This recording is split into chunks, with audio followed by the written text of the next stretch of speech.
Matapang na muli si Vice President Sara Duterte nang harapin niya ang issue ng flood control anomaly.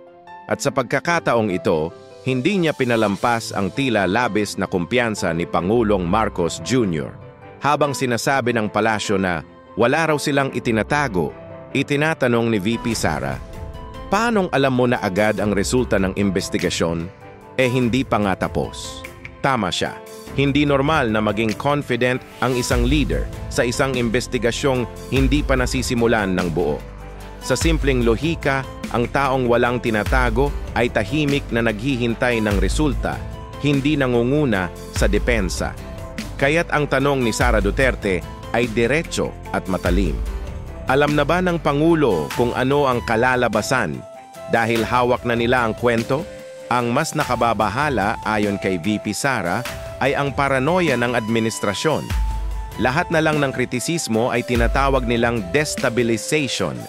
Pero totoo ang sinabi niya, ang pagtawag ng bayan sa kanilang kabiguan ay hindi rebelyon, ito ay kalayaan.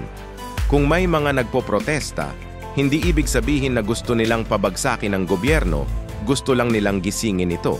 At dito nagiging malinaw ang agwat ng liderato.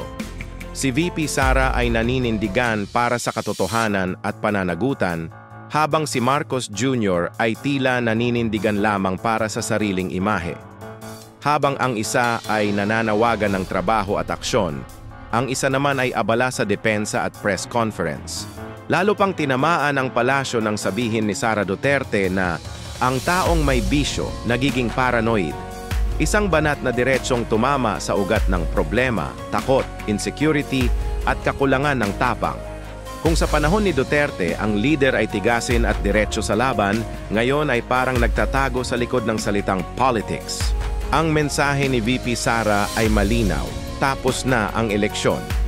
Hindi na ito tungkol sa politika, kundi sa paggawa ng tama.